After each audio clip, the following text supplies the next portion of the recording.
Hello my dear students, welcome back.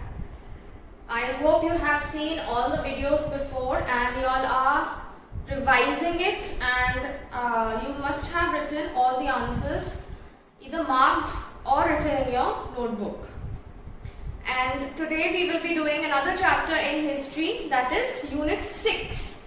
Now you must be thinking why I have not done Unit 5. Unit 5 is deleted from the portion for because of the situation that is going on, so we have deleted that chapter. So whenever I am skipping a chapter, it is understood that that chapter is deleted. So let's see the next unit, that is Unit 6, Town, Traders and Craft Persons. Now from the name of the chapter itself indicates that we will be going to study about different types of towns that existed in the medieval period, then about traders, what all they used to trade and where all they used to trade, and about craft persons and their guilds or their associations, that is trades. So now let's start with the chapter. So here they are talking about what would a traveller visiting a medieval town expect to find. Now this would depend on what kind of town it was. Now that is what I have written some points here that we will be discussing. That is administrative towns, pilgrimage or temple towns, networks of small towns, then traders, then port towns. All these are different towns. Now when you are in the medieval period, so that is what they are asking. If a traveller is visiting, what he is to expect where? So this would depend on what kind of a town it is, right? If it is a pilgrimage town, right? You know what is a pilgrimage? It is going to a holy place. Like basically that time the pilgrimage centers were all near the banks of the river Ganga. Then if it was an administrative work related to some revenue or some important offices were set, so they were known as administrative town. So they were administrative centers, commercial towns, port towns, to name just some possibilities. In fact, many towns combined several functions. They were administrative centers, temple towns, as well as centers of commercial activities and craft production. So there were different towns related with different work. So let's study the first town, that is administrative centers. Now you read about the Chola dynasty in chapter 2, and now let us travel through our imagination to Tanjore, the capital of the Cholas. As it was 1,000 years ago, the perennial river Kaveri flows near the beautiful town. One hears the bell of the Raja Rajeshwara temple built by King Raja Chola. The town people are all praised for its architecture, and Kanjaravalam Raja Peruchalan, who was proudly carved his name on the temple walls. Inside is a massive Shivaling. Beside the temple, there were places where mandapas, pavilions. King hold courts in these mandaps, issuing order to their subordinates. There are also barracks for the army. The town are bustling with markets and selling grains, spices, cloths, jewelry. Water supply of the towns came from tanks and wells. The Salaya weavers of Tanjore were near the towns. Urayur were busy. So there were so many different things that were done in that same particular town. That is why it became a very important administrative center. The next we come to the pilgrimage, as I explained to you before that. Wherever the river Ganga flows, or the river that is of obvious, river Ganga is one of the holy river, and on the banks of the river Ganga, all the towns that were situated were known as pilgrimage town, because people used to go there for worship. Now these were not only important towns because people gather there, and there were a lot of trade activities also used to take place. They used to celebrate. So temple authorities used their wealth to finance trade and banking. Now whatever money that was collected as in the temples, so like donations, all these, so temple authorities use these well to finance trade and banking. Yeah, you know that temples, we have already discussed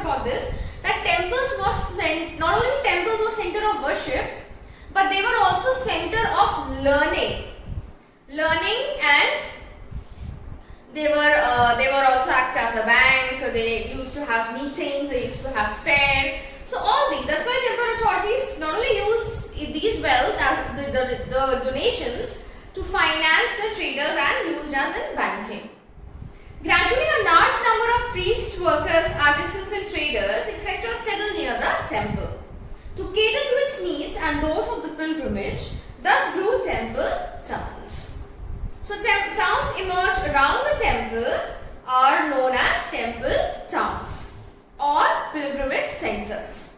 Now some of the were like Somnath in Gujarat, then Kanchipuram in Madurai, Kanchipuram and Madurai in Tamil Nadu, and Tirupati in Andhra Pradesh. Right? So there was a temple, and all the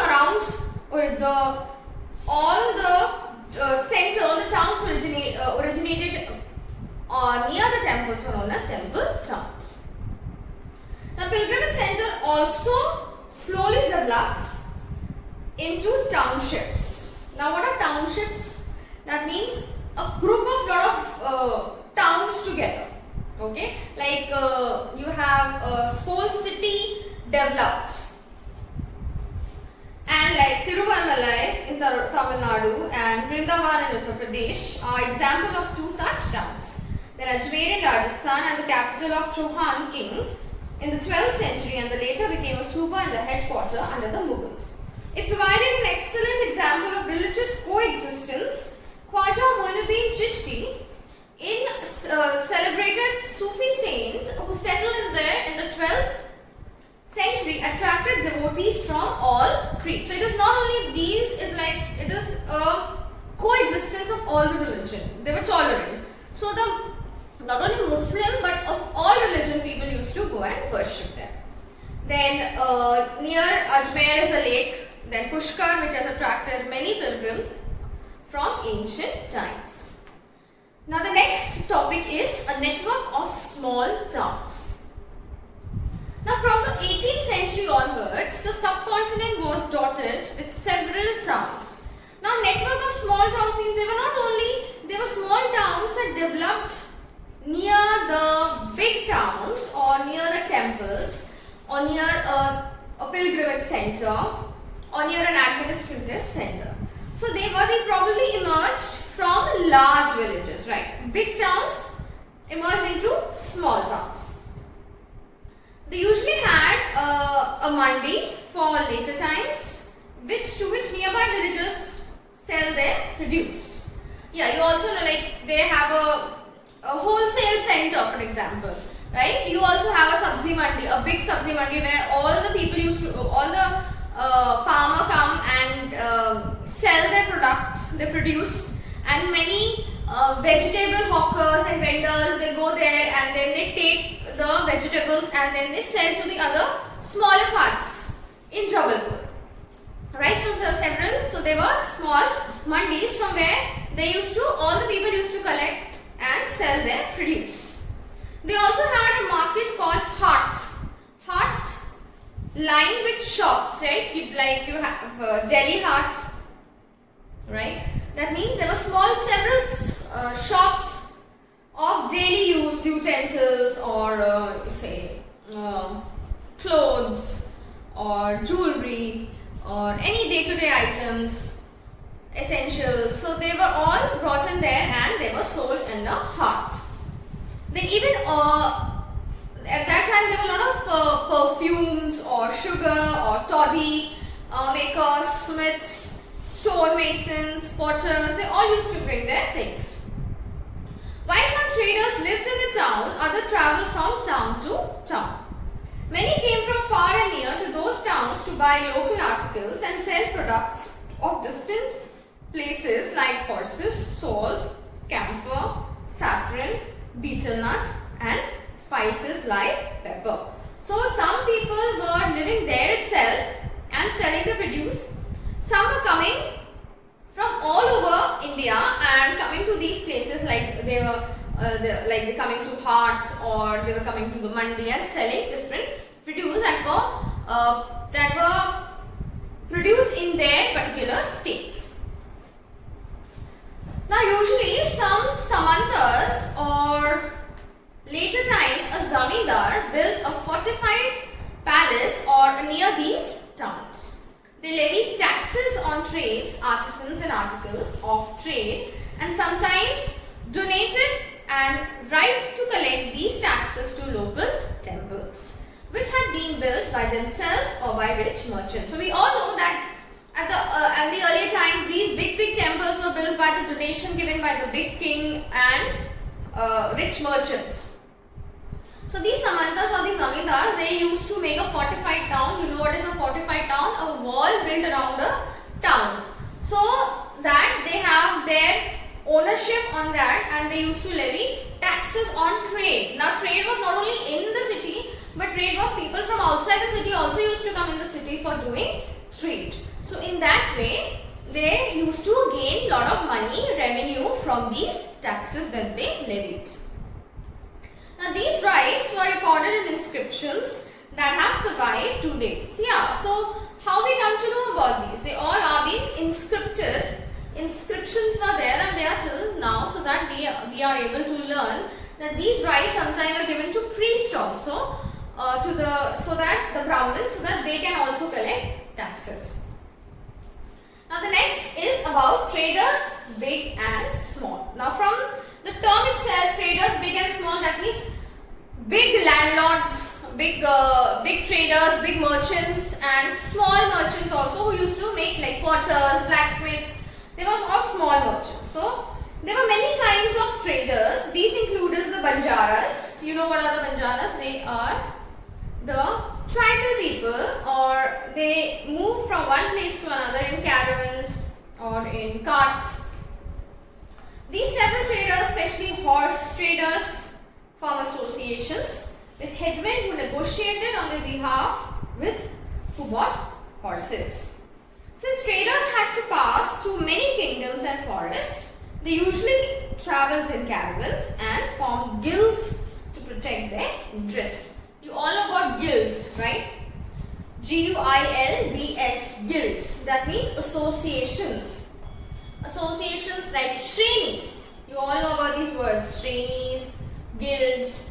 They were association of traders, right? Where they set certain amount of taxes. That means they will be taken from everybody. And where they have to sell so that their rights are not misused. So there were several guilds in South India from the 8th century onwards, and the most famous being the Manigramam and Nanadesi. Now these guilds traded extensively both within the peninsula and with Southeast Asia and China. There were communities like the Chettiars and the Marwari Oswal who went on to become the principal trading groups of the country. The Marwaris or the Chettiars, they are the trader groups, okay? Like you have now, people who are basically, they are into trade, they are businessmen, right? The generations and generations are doing business, similarly like the Marwaris and the Chettiars. So, Gujarati traders, including the community of the Hindu Banyas and the Muslim Bohras, traded extensively with the ports of the Red Sea, Persian Gulf, East Africa and Southeast Asia and China. They sold textiles and spices in these ports and in exchange bought gold and ivory from Africa, spice, tin, Chinese pottery and silver from Southeast Asia and China. So these were traders who used to do trade from the sea, and they used to send spices, that was famous, and textile, obviously clothes are famous in India, and spices. So they used to trade these and import potteries, Chinese pottery and perfumes and silk, silver and tin. All these things they used to import from China and other parts of Asia. Now the towns on west coast were home to Arab, Persian, Chinese, Jewish and Syrian Christian traders. Right. So now we have two in India, when you see the map, we have long coastlines on both east and west. So from the western side, if you see, we have all the Arab countries and we have all the European countries. So we used to do a lot of trade from the Arabs and the European countries because they were very famous for different kinds of oils, perfumes and precious and semi-precious stones. So we used to do trade from them. We used to import it, and in return they used to take spices and pearls and some kind of they used to have other like pottery, different kinds of pottery. All these they used to take. Like especially there were spices like cinnamon, pepper and nutmeg, dry ginger, all these. So they became an important part of European cooking, and cotton cloth was very attractive. So from the very long time, India has been famous for making textile. We have a big textile industry in India, and even the Britishers used to trade with us in textile and spices. Then they eventually drew European traders to India, and we shortly read about this, the change, the face of trading and towns. And we have a lot of evidences also that they used to trade from India, because we have found like coins and some ports, earlier ports where they found some beads, and so we know that we were used to do trade with the European and the Arab countries, and we have also read about it. Now the craftspersons of Bidar were so famed for their inlay work in copper and silver that it came to be known as Bidri. Now this Bidri is a work of inlay of copper and silver. The Panchalas or the Vishwakarma community consists of goldsmiths, bronzesmiths, blacksmiths, masons, carpenters were essential for building the temples. So they were like, they have the Marwaris and what we studied about the Marwari and the Chaitiyas group. They used to do trade. They are the business persons, right? Then, like the same way here, the Panchalas or the Vishwakarmas, they are used to do carpentry work, or they are used for making houses, masons, blacksmiths, for building temples. They also played an important role in the construction of palaces, big building tanks and reservoirs. Similarly, weavers have their own community, like the Kaki Kollars and Salyar emerged as prosperous community for making donations in the temple. They were aspects of cloth making like cotton, cleaning, spinning and dyeing became specialized as an independent craft. So they have different people, different communities, groups.